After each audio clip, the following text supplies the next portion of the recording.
आज आपण नवीन पाठाला सुरुवात करणार आहोत. नवीन पाठाचे नाव आहे, प्रकरणाचे नाव मागणीचे विश्लेषण. मागणीचे विश्लेषण या संकल्पनेचा आपण या तासिकेमध्ये अभ्यास करणार आहोत. या मागणी विश्लेषण म्हणजे डिमांड ॲनालिसिस.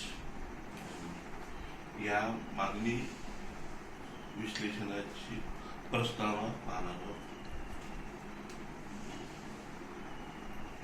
या अगोदरच्या पाठामध्ये आपण उपयोगिता या संकल्पनेचा अभ्यास केला आहे. मागील प्रकरणामध्ये आपण उपयोगिता या संकल्पनेचा अभ्यास केलेला आहे. आज आपण मागणी या संकल्पनेचा अभ्यास करणार आहोत.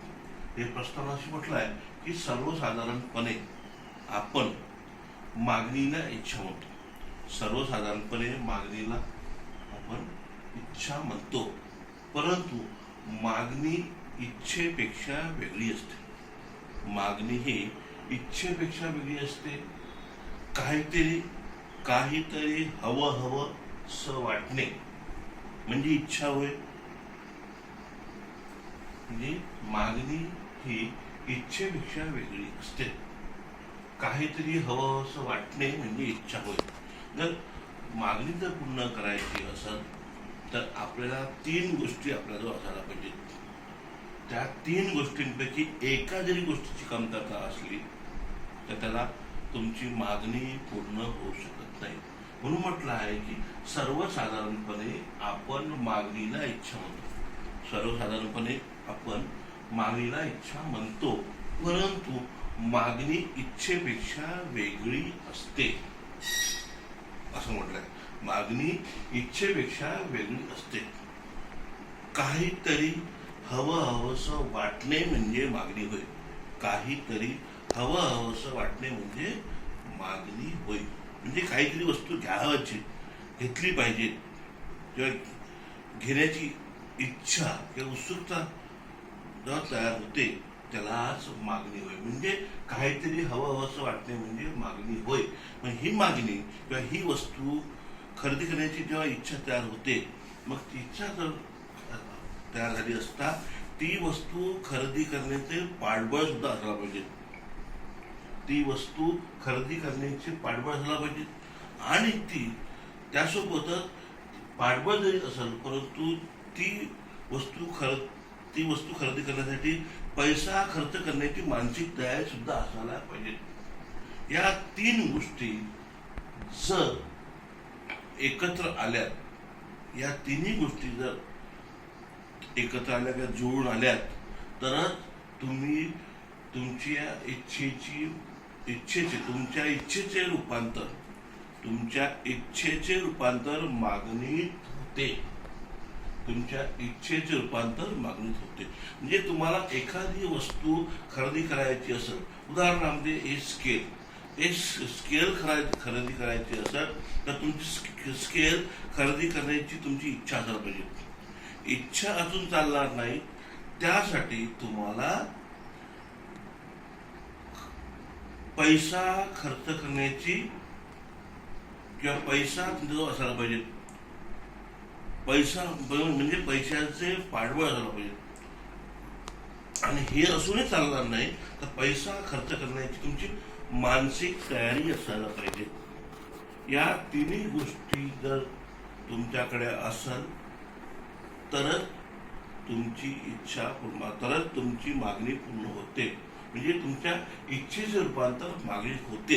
या 3 पैकी एक जरी गोष्टी कमतरता असली ती इच्छेचे रूपांतर मागणीत होत नाही. म्हणजे तुम्ही वस्तूची मागणी करू शकत नाही. म्हणून म्हटलेलं आहे की तुमची इच्छा असायला पाहिजे, त्यासोबत क्रयशक्ती किंवा खरेदी शक्तीचे पाठबळ असलं पाहिजे, म्हणजे पैशाचे पाठबळ असलं पाहिजे.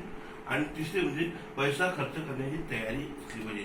या 3 गोष्टी जर असल्या तर तुमची मागणी पूर्ण होते. या 3 पैकी एका जरी गोष्टीची कमतरता असली तर मागणी पूर्ण होत नाही, असं या मागणीच्या संकल्पनेमध्ये सांगितलेलं आहे शास्त्रज्ञांनी. म्हणून या मागणी संकल्पनेची व्याख्या आपण पाहणार आहोत. या मागणीची व्याख्या, मागणी या संकल्पनेची व्याख्या अनेक शास्त्रज्ञांनी वेगवेगळ्या मते मांडलेल्या आहेत. यापैकी आपण प्रोफेसर बेन हॅम या अर्थतज्ञाने मागणी या संकल्पनेची व्याख्या मांडलेली आहे, ती आपण पुढील पाहणार आहोत. प्रोफेसर बेन हॅम यांच्या मते मागणीची व्याख्या दिली आहे. काय म्हणलं? विशिष्ट वेळी विशिष्ट किमतीला, काय म्हणलं? विशिष्ट वेळी विशिष्ट किमतीला विशिष्ट वस्तूंची खरेदी केलेली, काय म्हणलं? विशिष्ट वेळी विशिष्ट किमतीला विशिष्ट वस्तूंची खरेदी केलेली नग संख्या म्हणजे मागणी. नग संख्या म्हणजे त्या वस्तूची मागणी होय, असे प्रोफेसर हॅम यांनी मागणी या संकल्पनेची व्याख्या दिली आहे. म्हणजे काय म्हटलं? विशिष्ट वेळी विशिष्ट किमतीला विशिष्ट वस्तूंची खरेदी केलेली न संख्या म्हणजे त्या वस्तूंची मागणी होय. विशिष्ट वेळी विशिष्ट किमतीला विशिष्ट वस्तूंची खरेदी केलेली नग संख्या म्हणजे त्या वस्तूंची मागणी होय, असे या म्हटलं आहे. म्हणून या वैशिष्ट्यावरून, या मागणीच्या वैशिष्ट्यावरून आपल्याला सॉरी या मागणीच्या व्याख्येवरून आपल्याला या मागणीमध्ये काही वैशिष्ट्य दिसून येते, ते पुढील प्रमाणे. म्हणजे या मागणी या संकल्पनेच्या व्याख्येवरून आपल्याला यामध्ये काही वैशिष्ट्य दिसून येते. या व्याख्येमध्ये ते वैशिष्ट्ये पुढील प्रमाणे दिलेले आहेत. मागणीची वैशिष्ट्ये. नंबर 1, मागणी ही सापेक्ष संकल्पना आहे. मागणी ही सापेक्ष संकल्पना आहे म्हटलं आहे. उपयोगिता हा मागणीचा आधार असतो म्हटलं आहे. उपयोगिता हा मागणीचा आधार असतो म्हटलं आहे. म्हणजे म्हणायचं असं की मागणी या संकल्पनाचा आपण अभ्यास करत आहोत. ही संकल्पना उपयोगिता या संकल्पनेच्या आधारेच मागणीची संकल्पना आधारित आहे. उपयोगिता या संकल्पनेचा आधारेच आपण मागणी या संकल्पनेचा अभ्यास करत आहोत. मागणी संकल्पना आधारित आहे म्हणून म्हटलं उपयोगिता हा मागणीचा आधार असतो, असं या व्याख्येवर दिसून येते. तिसरं वैशिष्ट्य म्हणजे मागणीला विशिष्ट वेळेचा व किमतीचा संदर्भ आवश्यक असतो. मागणीला विशिष्ट वेळेचा व किमतीचा संदर्भ आवश्यक असतो. अशा प्रकारे मागणीचे वैशिष्ट्ये दिलेले आहेत. अशा प्रकारे मागणीचे वैशिष्ट्ये दिलेले आहेत. म्हणजे अशा प्रकारे मागणीचे वैशिष्ट्य दिले आहेत. म्हणजे आपण मागणीची व्याख्या प्रोफेसर बेन हॅम यांनी काय म्हटलं? विशिष्ट वेळी विशिष्ट किमतीला विशिष्ट वस्तूंची खरेदी केलेली नग संख्या म्हणजे त्या वस्तूंची मागणी होय, असं म्हटलंय. म्हणजे अशी व्याख्या करून म्हटले की या व्याख्यामध्ये तिन्ही गोष्टी जुळून येते. इच्छा, पैशाचं पाठबळ आणि खर्च करण्याची तयारी, या तिन्ही गोष्टी जुळून आल्यामुळेच मागणी होऊ शकते. या 3 गोष्टी जुळून आल्यामुळे मागणी होऊ शकते, असे प्रोफेसर हॅम यांनी म्हटले. म्हणून प्रोफेसर हॅमनी मागणीची व्याख्या दिली आहे. विशिष्ट वेळी विशिष्ट किमतीला विशिष्ट वस्तूंची खरेदी केलेली नग संख्या म्हणजे त्या वस्तूची मागणी होय, असं म्हणतो. म्हणून त्या व्याख्येवरून मागणीचे वैशिष्ट्य पाहिले. आता मागणी पत्रक म्हणजे काय, मागणी कशी केली जाते म्हणजे आपण पत्रकाद्वारे स्पष्ट करू. आता मागणी पत्रक किंवा मागणी तक्ता याची व्याख्या काय आहे? एखाद्या विशिष्ट वस्तूची किंमत, मागणी पत्रक किंवा तक्त्याची व्याख्या. एखाद्या विशिष्ट वस्तूंची किंमत आणि त्या वस्तूची मागणी यातील कार्यात्मक संबंध ज्या सारणीद्वारे दर्शविला जातो त्याला मागणी पत्रक असे म्हणतात. म्हणजे कसं म्हटलं आहे?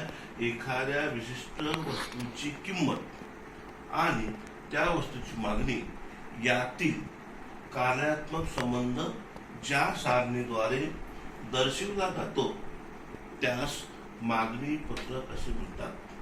म्हणून मागणी पत्रक पुढील पुस्तकाद्वारे किंवा पत्रकाद्वारे किंवा तक्त्याद्वारे दर्शविले आहेत.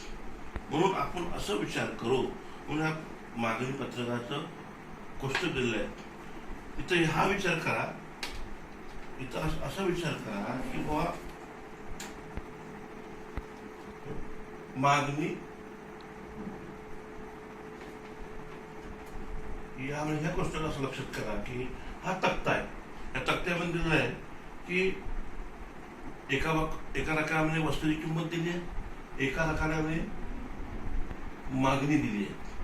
मागणी म्हणजे 10 रुपये किंमत असताना 5 किलोची मागणी, 8 रुपये, 6 रुपये, 4 रुपये, 2 रुपये किंमत कमी कमी होत गेली, वस्तूची मागणी वाढत गेली. 5, 10, 15, 20, 25 म्हणजे यावरून जशी किंमत वाढत असते तशी मागणी कमी कमी होत असते. यावर जशी मागणी वाढत असते, वस्तूची किंमत वाढत असते तशी मागणी कमी कमी होत असते. म्हणून मागणी, वस्तूची किंमत आणि वस्तूची मागणी यांचा संबंध हा विरोधी स्वरूपाला दिसून येतो, असं या पुस्तकावरून किंवा या पत्रकावर दिसून येतं. असं या पुस्तकावरून या पत्रकावरून दिसून येते असं म्हटलं आहे. म्हणून याचा वस्तूची किंमत आणि वस्तूची मागणी यांचा संबंध हा व्यस्त स्वरूपाचा किंवा विरोधी स्वरूपाचा दिसून येतो असं म्हटलं.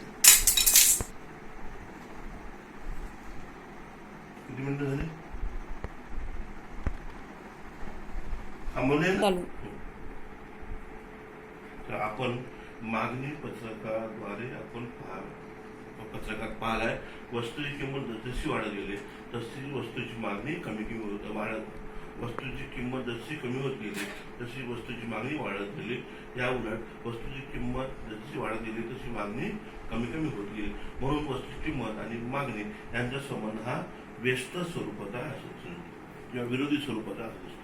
म्हणून मागणी पत्रक हे आपण कोष्टकाद्वारे किंवा पत्रकाद्वारे स्पष्ट केले आहे. आता हे मागणी पत्रक किंवा तक्ता हा पुढील आकृतीद्वारे स्पष्ट करणार आहोत. जसं श अक्षर रेषेवर मागणी, अय रेषेवर वस्तूची किंमत दर्शवली आहे आणि म हा मागणीचा वक्र दर्शवला आहे.